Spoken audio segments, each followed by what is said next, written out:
Hello. মাকে দাও ফোনটা। হ্যালো দাদা, কেউ নয়, আমি কারোর কেউ নাই? না, কেউ নেই। তুমি কানছো নাকি? কানি না। কেন না, আমি শুনতে পাইলেন কি? না, আর তুমি খানো না এলে জি ধর্মা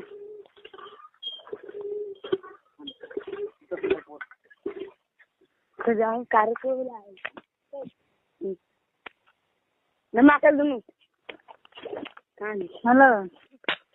হ্যালো মা, হ্যাঁ কো। আমি কি পা ধরবো সবারই?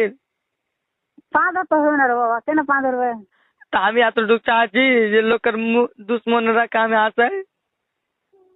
হ্যাঁ, না না কিছু করতে হবে না, লোক থাকো। কেন এতটুকু ভালো মা? কোন তরফ আমি ওখানে বাড়ি যাবো কहो তো? কেন করে আসে, ভালো করে আছে। ঠিক আছে, মা বই সবার কথা আছে, কি গালাত কাম করেছি তোমার বেটারা কয় না তোমার বুঝে?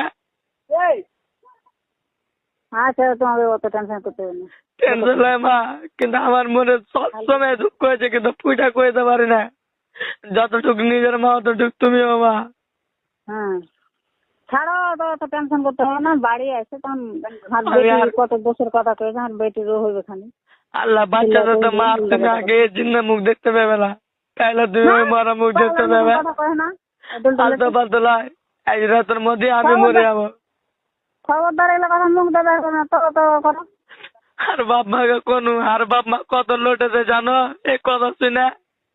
খবরদার এই কাম করবে না।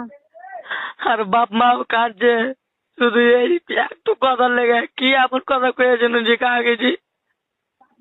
আমি কারো কোনো কথাতে রাগ করিনি মা। ঠিক আছে, আমি শুধু দারু মদ খেয়ে থাকতো। হ্যালো মা। আচ্ছা, রাগ করতে হবে না রে বাবা, কোনো কথা কইতে হবে না। তুমি লক করে থাকো তো, তোকে টেনশন লিও না তো। হ্যালো রাগে পড়ে সবাই কহে, রাগে পড়ে হ্যালো, কহে দেখে এখন ও কহে। হ্যাঁ কहो না। আমি শুধু দারু মদ খেয়ে থাকতুম তো আমি জাকির ভাইকে ফোন লাগে বুঝাতুম না যে তোমার বহিনেরা হ্যাঁ, কেন ও এরকম এসে করছে, কি রাখছে, কি আর এরকম বলবে গালাত কেন কাম করেছি? বাজ মাজা করলি। আমি কেন বাজ মাজা করবো রে? যা এ কথা কয়ে তখন আমার মনটা তো একটু দুঃখ হলো যে বারে বেটা হয়ে গেছে, আর শ্বশুর শাশুড়ি কার উপরে কি মায়া দেয় না, এনকে কথা কয়েছে রে। আর বাইরে মনে তো যে উপর আমার কথা মনে কয়েছি। আমার মনে এতটুকু দুঃখ যে আমি কি নাশা করছি বাইরে। আমি যদি এটা দারু মদ খাই তো এটাকে যত ঢিলো করতো তো আমি কাম করছি, এই লোককে আর বাপ্পাকে কইতে পারবে না যে না না